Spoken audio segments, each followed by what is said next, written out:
Hello friends, कैसे हैं आप लोग। डिस्ट्रिक्ट क्लासेस के यूट्यूब चैनल पर आपका बहुत बहुत स्वागत है। मैं आर के वर्मा इंडियन इकॉनमी के साथ। इंडियन इकॉनमी एक महत्वपूर्ण चैप्टर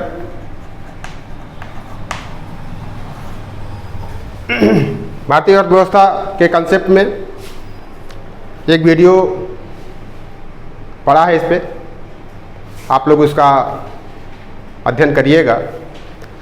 आज दूसरा वीडियो इंडियन इकॉनमी के कंसेप्ट में पढ़ रहा है। इंडियन इकॉनमी एक महत्वपूर्ण सब्जेक्ट है कॉम्पिटिटिव एग्जामिनेशन के लिए। तो आज हम चर्चा करने वाले हैं ग्रोथ एंड डेवलपमेंट पे, economic growth and economic development. बहुत महत्वपूर्ण चैप्टर है।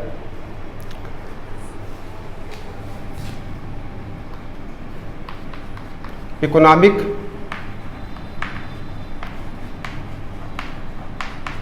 ग्रोथ, इकोनॉमिक डेवलपमेंट, इसका हिंदी होता है आर्थिक समृद्धि। इसका हिंदी होता है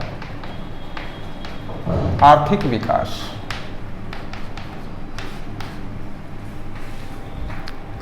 फ्रेंड, जैसा कि आप जानते हैं, वृद्धि और विकास दोनों का संबंध, दोनों का तात्पर्य विकास से ही है। वृद्धि के संदर्भ में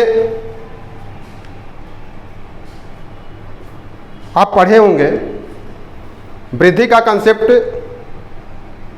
किसी भी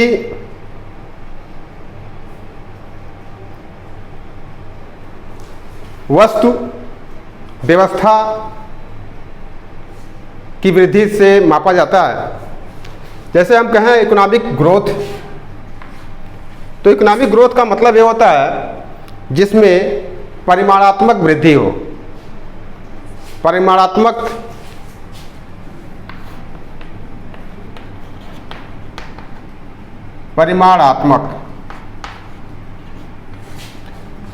इसका इंग्लिश होता है क्वांटिटेटिव।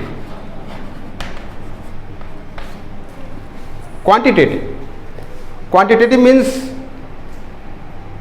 परिमाण। साइंस में परिमाण आप पढ़े होंगे। परिमाण का मतलब होता है जिसका एक आकार हो, जिसमें लंबाई हो, चौड़ाई हो, घनत्व हो, उसे आप माप सकें, नाप सकें, जिसका एक आकार हो, वो परिमाण होता है। कहने का मतलब परिमाण का जो सेंस है उस वृद्धि से है जिसे आप देख सकें, जिसका मापन आप कर सकें। तो इसका संबंध इकोनॉमिक ग्रोथ का या आर्थिक समृद्धि का जो संबंध होता है वो क्वांटिटी से होता है, परिमाण से होता है, परिमाणात्मक वृद्धि।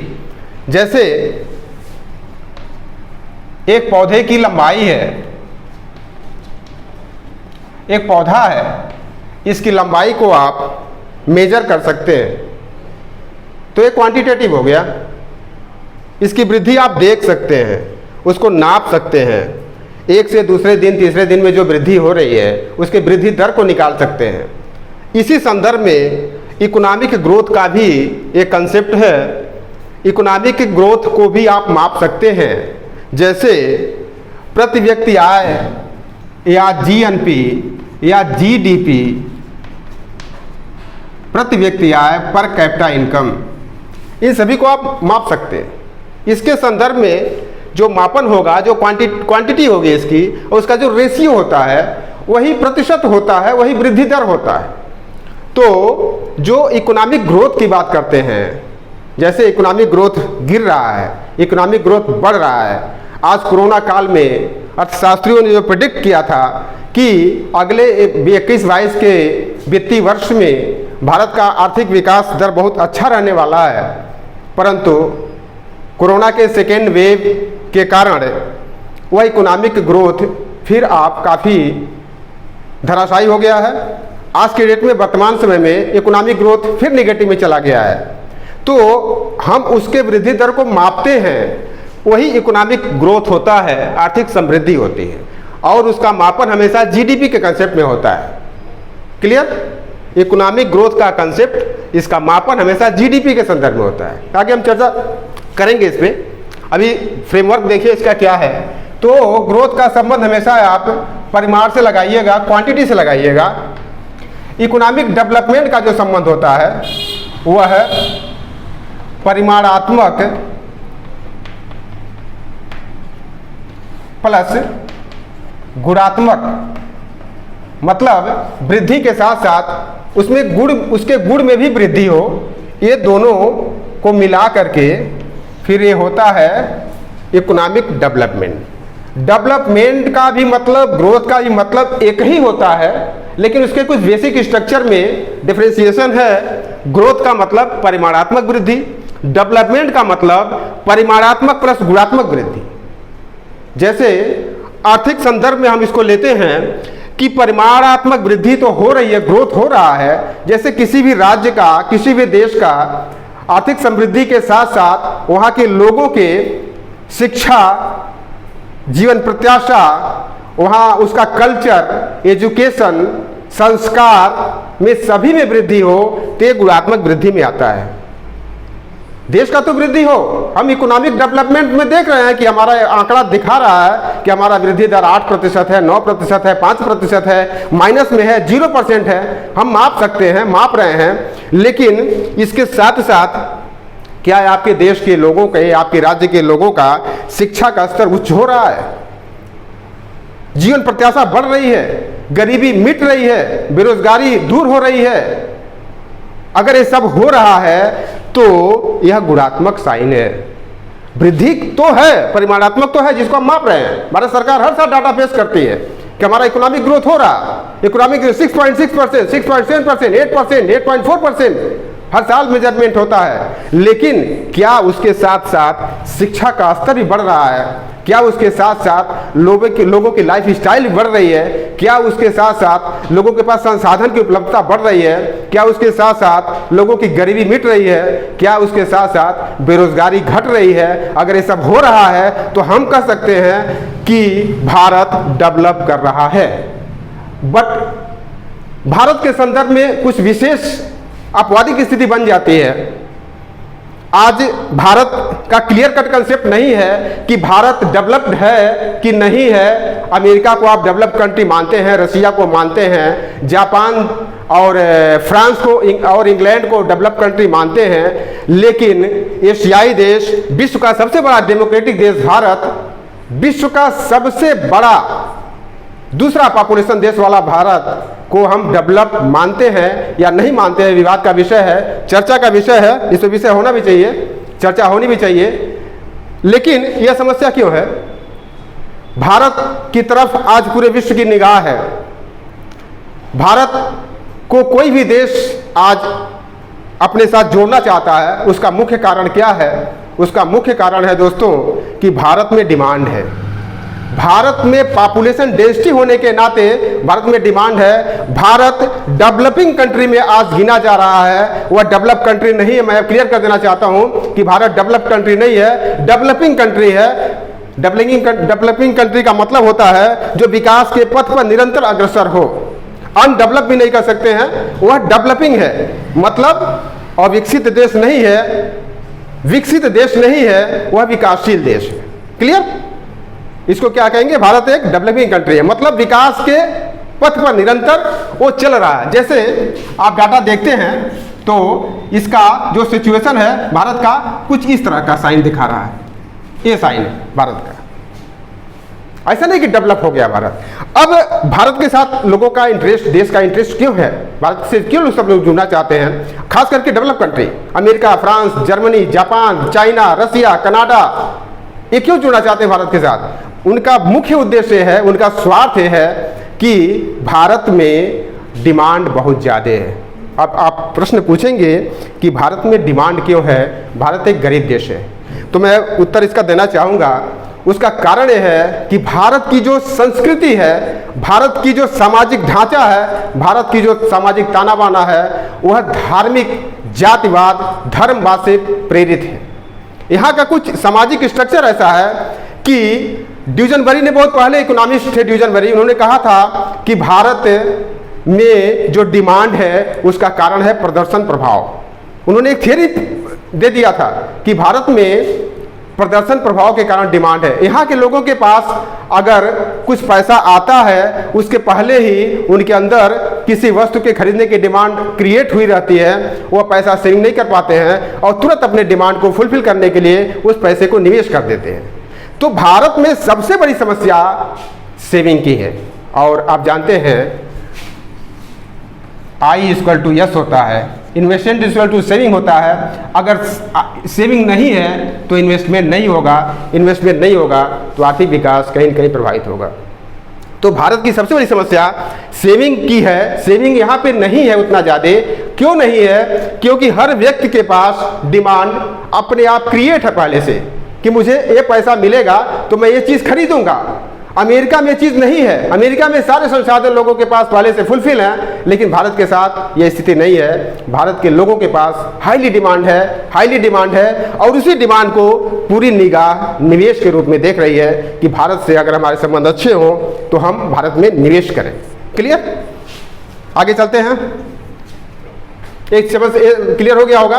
इकोनॉमिक ग्रोथ का मतलब आप याद कर लीजिएगा, आर्थिक समृद्धि का मतलब क्या होता है? परिमाणात्मक विकास। और इकोनॉमिक डेवलपमेंट का मतलब होता है परिमाणात्मक तथा गुणात्मक विकास, दोनों।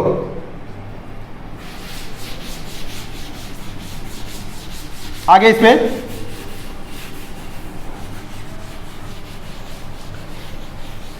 इसको मैं कुछ नोट्स के रूप में दे दे रहा हूं ताकि आप उसे क्लियर कर सकें। पहले इकोनॉमिक ग्रोथ पे, इकोनॉमिक ग्रोथ आर्थिक समृद्धि, नोट्स के रूप में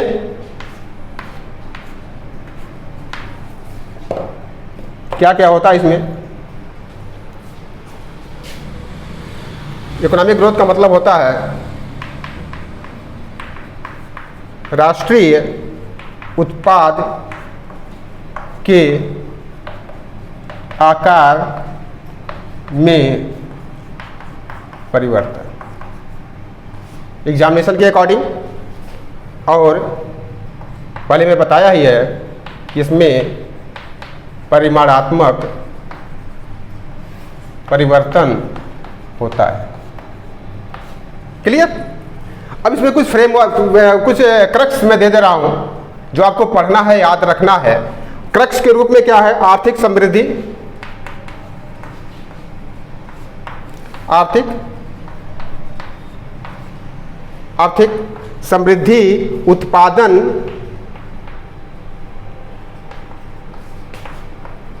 की वृद्धि से संबंधित है। ठीक है?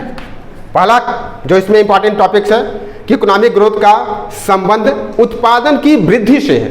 ठीक है? पहला क्लियर कट कंसेप्ट, उत्पादन की वृद्धि मतलब उत्पादन में वृद्धि हो तभी समृद्धि हो सकती है, क्योंकि हम वृद्धि को मेजर कर सकते हैं। उत्पादन, प्रोडक्शन में ग्रोथ हो, प्रोडक्शन ग्रोथ। दूसरा कंसेप्ट है इसमें श्रम शक्ति, लेबर पावर,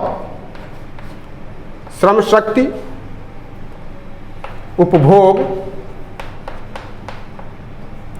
पूंजी, व्यापार की मात्रा में प्रसार के साथ होता है।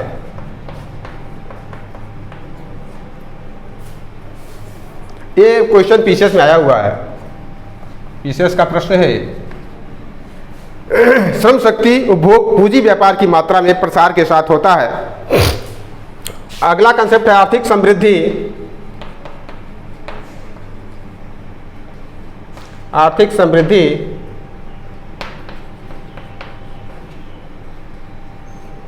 का उपयुक्त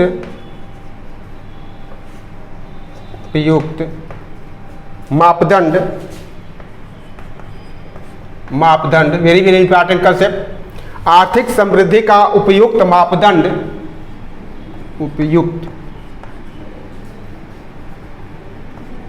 उपयुक्त मापदंड प्रति व्यक्ति वास्तविक आय,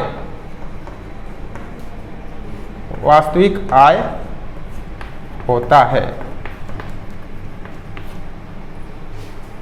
ठीक है, प्रति व्यक्ति आय, प्रति व्यक्ति आय, इसे इंग्लिश में कहते हैं पर कैपिटा इनकम, पीसीआई।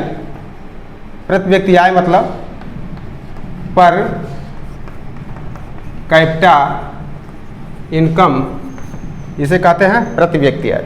तो आर्थिक समृद्धि का जो उपयुक्त मापन है, जो मेजरमेंट होता है, वो किस पे होता है? प्रति व्यक्ति वास्तविक आय के कंसेप्ट में होता है। एक क्लियर याद रखिएगा, ये क्वेश्चन इंपॉर्टेंट है, इंपॉर्टेंट कंसेप्ट है, एग्जाम में आता है प्रश्न, ये तो आया हुआ है पीसीएस में। ये क्वेश्चन श्रम शक्ति उपभोग पूंजी व्यापार की मात्रा में प्रसार के साथ होता है। और एक चीज और बताना चाहेंगे हम, प्रति व्यक्ति आय का मतलब क्या होता है? प्रति व्यक्ति आय का मतलब होता है, प्रति व्यक्ति आय का मतलब होता है देश की राष्ट्रीय आय बटे देश की कुल जनसंख्या। ठीक है, ये प्रति व्यक्ति आय निकालने का फार्मूला है। और भारत के लिए सबसे बड़ी प्रॉब्लम का विषय यही है कि भारत डेवलप है या अंडर डेवलप है या डेवलपिंग है। इसमें सबसे बड़ा मेजर फैक्टर प्रति व्यक्ति आय का ही है। क्यों है? कि डेवलप अंडर डेवलप का कंडीशंस है। जैसे विकसित देश किसे कहेंगे, अल्प विकसित देश किसे कहेंगे, और विकसित देश किसे कहेंगे, उसके कुछ मेजरमेंट हैं। और यह मेजरमेंट जो सिद्ध करता है भारत के ये संदर्भ में ऋणात्मक साइन दिखाता है प्रति व्यक्ति आय। हमारे देश की जीडीपी बहुत अच्छी है, हमारा देश विस्तृत विकसित देशों की श्रेणी में आने वाला है। यहाँ की जीडीपी बहुत ही विशाल है, लेकिन प्रति व्यक्ति आय हमारा बहुत ही कम है। उसका कारण क्या है? अमेरिका का, स्विट्जरलैंड का, कनाडा का, जापान का प्रति व्यक्ति आय बहुत ज़्यादा है, नॉर्वे का, लेकिन भारत का प्रति व्यक्ति आय बहुत ही कम है। उसका कारण क्या है? हमारे देश की राष्ट्रीय आय तो बहुत समृद्ध है, लेकिन देश में कुल जनसंख्या अधिक होने के कारण जो उसका वैल्यू आता है प्रति व्यक्ति आय का, वो बहुत ही कम आता है, जो भारत को विकसित देश होने से रोकता है। उस क्राइटेरिया को भारत फुलफिल नहीं कर पाता है, क्योंकि विकसित होने के लिए जीडीपी का विकास दर बहुत ही अच्छी होनी चाहिए, वहाँ पे देश में देश की समृद्धि अच्छी होनी चाहिए, वहाँ की राष्ट्रीय आय बहुत अच्छी होनी चाहिए, उसके साथ साथ प्रति व्यक्ति आय भी समृद्ध होनी चाहिए। लेकिन भारत के साथ यह अपवादिक स्थिति है। भारत की प्रति व्यक्ति आय विकसित देशों के तुलना में काफ़ी कम है। ये क्राइटेरिया मेजर मुख्य फैक्टर है जो भारत को विकसित देशों की श्रेणी में लाने से रोकता है। क्लियर? अब आगे हम चर्चा करेंगे आर्थिक विकास, इकोनॉमिक डेवलपमेंट के कंसेप्ट में। इकोनॉमिक डेवलपमेंट, आर्थिक, वहां समृद्धिता है, यहाँ विकास है।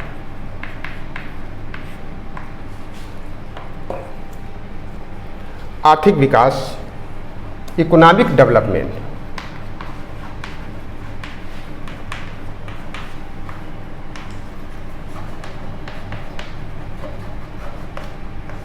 इकोनॉमिक डेवलपमेंट, जैसा कि मैंने बताया कि आर्थिक विकास या इकोनॉमिक डेवलपमेंट जिसमें परिमाणात्मक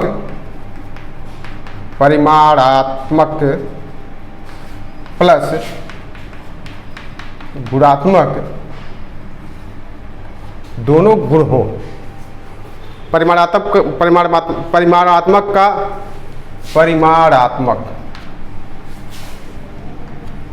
परिमाणात्मक इसको मैंने डिफाइन किया अभी। परिमाणात्मक जिसकी क्वांटिटेटिव ग्रोथ हो, जिसको हम माप सकें, इसके साथ साथ गुणात्मक वृद्धि भी जरूरी है विकास के लिए।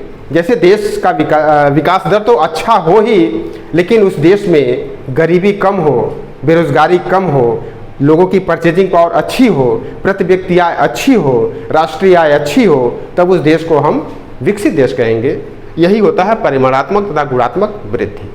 ठीक है। जैसे एक पौधे के संदर्भ में मैं समझाना चाहूँगा, एक पौधे की वृद्धि को आप देख रहे हैं, लेकिन उसमें फल न लगे तो विकास नहीं होगा, वृद्धि तक ही रह जाएगा। पौधे की वृद्धि तो आप कर सकते हैं, लेकिन उस पौधे का जो टारगेट है, उस पौधे को लगाने का जो मकसद है या मतलब है, वह फल से है। अगर कोई पौधा आप लगा रहे हैं, कोई पेड़ लगा रहे हैं और उसकी वृद्धि तो बहुत अच्छी हो रही है, उसको आप देख रहे हैं बढ़ते हुए रोज, लेकिन अगर उसमें फल न लगे, फूल न लगे, उसमें उसका गुण न प्रदर्शित हो, तो उस पौधे का कोई मतलब होता नहीं है। तो उसकी लंबाई को तो हम माप सकते हैं, लेकिन उसके फूल के खुशबू को, उसके फल के मिठास को और उसके फल के एहसास को आप मेजरमेंट नहीं कर सकते हैं। इसी नाते कहा गया है कि वह गुण है उसके अंदर, फूल में गुण है तो फूल की डिमांड है। उस पौधे को आपको लगाने का मतलब ही है कि हम फूल के लिए लगा रहे हैं या फल के लिए लगा रहे हैं, तो वह गुण उसके अंदर नहीं है तो वह केवल वृद्धि तक ही सीमित रहेगा, गुणात्मक वृद्धि नहीं होगा और उसको विकास नहीं कहेंगे। उसको कहेंगे आर्थिक समृद्धि तो कर सकते हैं, लेकिन आर्थिक विकास नहीं कर सकते हैं। मुझे पूरा विश्वास है कि आप आर्थिक विकास और आर्थिक समृद्धि के डिफरेंशिएशन को समझ गए होंगे। बहुत जरूरी कंसेप्ट है, इसको ध्यान से समझ लीजिए। तो इसमें क्या है, परिमाणात्मक तथा गुणात्मक विकास, इसका कंसेप्ट जो है, इसमें क्या क्या मुख्य फीचर्स हैं। राष्ट्रीय उत्पाद से संबंधित है मानव जीवन की गुणवत्ता में सुधार, फिर परिमाणात्मक तथा गुणात्मक परिवर्तन। ठीक है, एक मुख्य फीचर्स है जिसको आप आर्थिक विकास के संदर्भ में याद कर सकते हैं। जैसे क्वेश्चन आता है तो ऑप्शन के रूप में रहेगा ये, उसमें आप जानकारी रहेगी तो आप चूज करने में आसानी रहेगी। तो इसके जो मुख्य कंसेप्ट है उसको मैंने लिख दिया है, उसको आप नोट कर सकते हैं।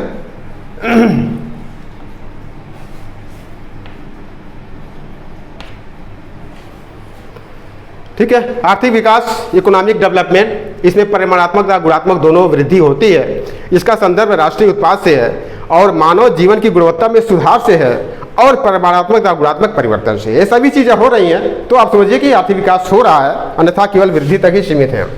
क्लियर?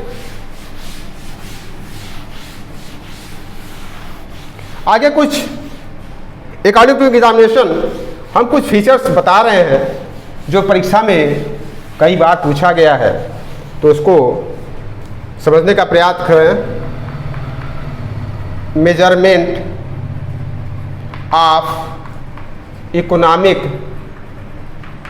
ग्रोथ,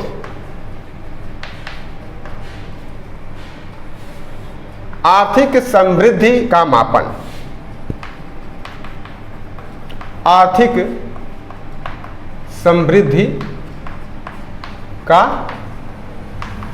मापन।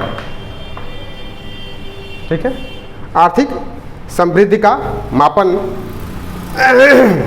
तो देखिएगा इसके कुछ फीचर्स है। पहला फीचर्स है आधारभूत आवश्यक प्रत्यागम। आधारभूत आवश्यक प्रत्यागम, इसका इंग्लिश है basic need approach. Basic needs approach, इस सिद्धांत को दिया था पॉल स्ट्रीटन ने। इस सिद्धांत को किसने दिया था? पॉल स्ट्रीटन ने दिया था।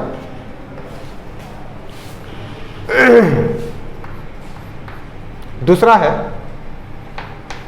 दूसरा कंसेप्ट इसमें जीवन की भौतिक गुणवत्ता सूचकांक, जीवन की भौतिक गुणवत्ता सूचकांक, इसका इंग्लिश है physical quality physical quality of life index. ठीक है, इसको कहते हैं PQLI। PQLI शॉर्ट फॉर्म में ऑप्शन में रहता है PQLI। इसको दिया था मॉरिस डे मॉरिस ने, इसको दिया था मॉरिस डी मॉरिस। ठीक है, मॉरिस डी मॉरिस। तीसरा है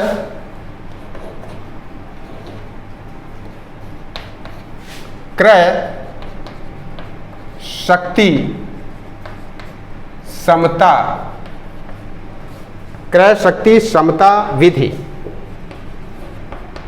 ठीक है, क्रय शक्ति समता विधि, purchasing power parity method, purchasing power parity method. इसको विश्व बैंक का एक कंसेप्ट है, विश्व बैंक ने दिया था इस सिद्धांत को। विश्व बैंक, यहाँ पे पॉल स्टेटन है, यहाँ पे मॉरिस डे मॉरिस है, यहाँ विश्व बैंक तीसरा कंसेप्ट दिया था। ये सभी जो कंसेप्ट मैं बता रहा हूँ, आधारभूत आवश्यक प्रत्यागम विधि, बेसिक नीड्स अप्रोच, ये पॉल स्टेटन का है आर्थिक समृद्धि को मापने का। दूसरा कंसेप्ट है जीवन की भौतिक गुणवत्ता सूचकांक। इसको आधार मान करके मॉरिस डी मॉरिस ने वह निकाला था इंडेक्स जो मेजरमेंट करता था इकोनॉमिक ग्रोथ को। तीसरा है क्रय शक्ति समता विधि। विश्व बैंक ने कहा कि क्रय शक्ति परचेजिंग पावर के आधार पे इकोनॉमिक ग्रोथ को मापा जाए, और विश्व बैंक का कंसेप्ट था। तीसरा कंसेप्ट, चौथा कंसेप्ट है, तीसरा हो गया, चौथा कंसेप्ट है, इसको मिटा दे रहा हूँ, नोट कर लीजिएगा जो लोग नहीं किए होंगे। चौथा कंसेप्ट निवल आर्थिक कल्याण। निवल आर्थिक कल्याण, इसका इंग्लिश है, निवल माने होता है नेट, निवल net, net economic welfare, welfare माने कल्याण होता है, वेलफेयर। इसको कहते हैं शॉर्ट में NEW, new, NEW, net economic welfare. और पांचवा सबसे इम्पॉर्टेंट है जो है मानव, सबसे इम्पॉर्टेंट कंसेप्ट यही है मानव विकास सूचकांक, जिससे हर परीक्षा में प्रश्न आता है, इसलिए इसे आप कभी अवॉइड नहीं कर सकते। मानव विकास सूचकांक, वेरी वेरी इंपॉर्टेंट कंसेप्ट। इन सभी पांचों कंसेप्ट में सबसे इंपॉर्टेंट कंसेप्ट यही है मानव विकास सूचकांक। इसका इंग्लिश है ह्यूमन डेवलपमेंट इंडेक्स। SIEPP में भी प्रश्न इससे आया है, ह्यूमन डेवलपमेंट इंडेक्स। अब ये क्या है मानव विकास सूचकांक? इसके पहले मैं बता दूं आपसे कि इसके जो जनक है वह, इसके जो प्रणेता हैं, प्रणेता लिख सकते हैं या जनक लिख सकते हैं, या इसके जन्म देने वाले वह महबूब उल हक हैं, महबूब उल हक।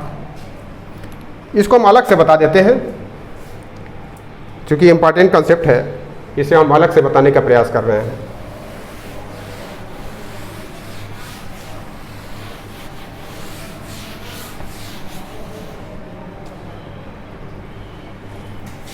पांचवा है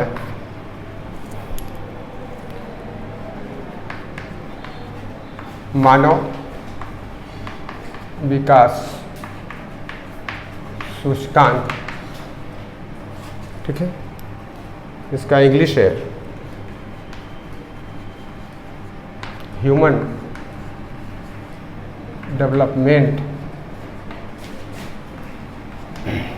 इंडेक्स। इंपॉर्टेंट कंसेप्ट है मानव विकास सूचकांक, ह्यूमन डेवलपमेंट इंडेक्स। ठीक है, इसके जो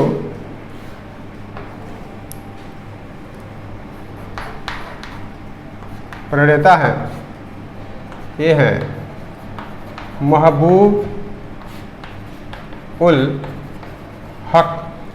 ये पाकिस्तानी अर्थशास्त्री,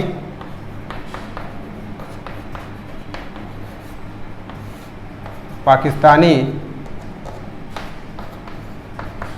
अर्थशास्त्री थे और नोबेल पुरस्कार विजेता।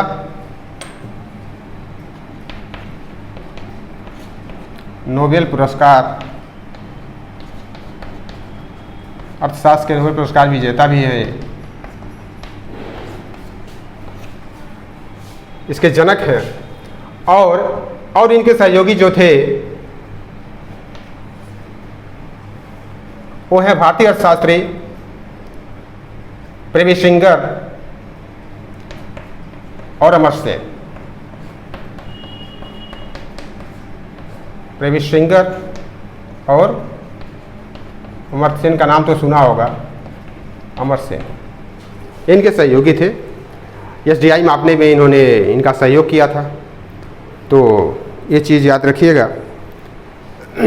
इसमें एसडीआई के मेजरमेंट में 3 फैक्टर होते हैं और उस फैक्टर के ही अकॉर्डिंग एसडीआई मापा जाता है। उस फैक्टर को हम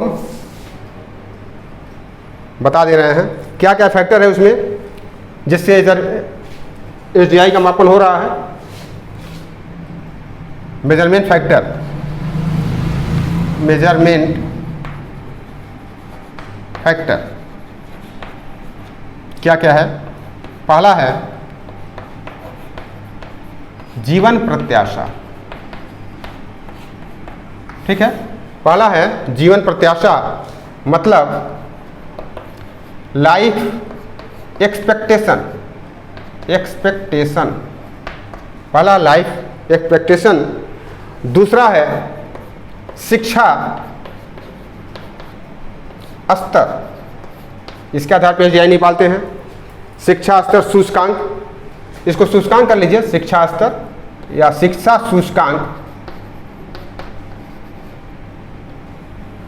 तीसरा है एजुकेशन इंडेक्स, लिख सकते हैं एजुकेशन इंडेक्स। और तीसरा है आय सूचकांक। तीसरा है आय सूचकांक या इनकम इंडेक्स। ठीक है, तो प्रश्न इससे भी आता है कि एसडीआई मापने के फैक्टर कौन कौन से हैं, इनमें से कौन नहीं है। तो आपको तीनों ये याद रखना होगा। मानव विकास सूचकांक निकालने के कौन कौन से फैक्टर हैं, किसके आधार पर एसडीआई को हम मापन करते हैं। तो पहला है जीवन प्रत्याशा, लाइफ एक्सपेक्टेशन। जैसे हर देश अपने लोगों का लाइफ एक्सपेक्टेशन निकालता है हर साल।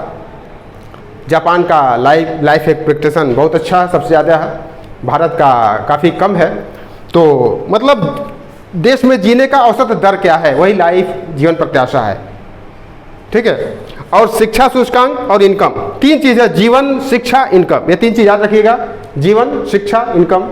ये तीनों आधार पे ही एसडीआई का मापन होता है। तो परीक्षा में जो प्रश्न आते हैं उसमें या तो तीनों दे देगा, एक दूसरा कोई दे देगा, तो पूछेगा इनमें से क्या नहीं है, या तीन दूसरा रहेगा, एक इसमें से रहेगा, तो पूछेगा इनमें से क्या है।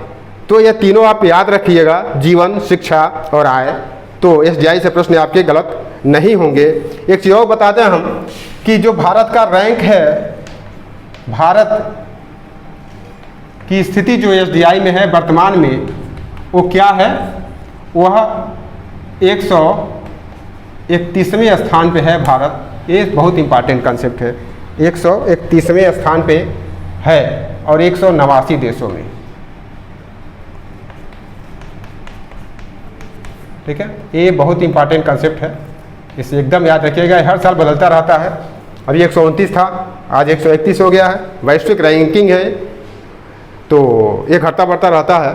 और इसी आधार पे अब इसमें एक चीज़ और बताते हैं हम कि इसका जो मेजरमेंट किया गया, इसमें ये 1/3 सबका 1/3 लिया गया।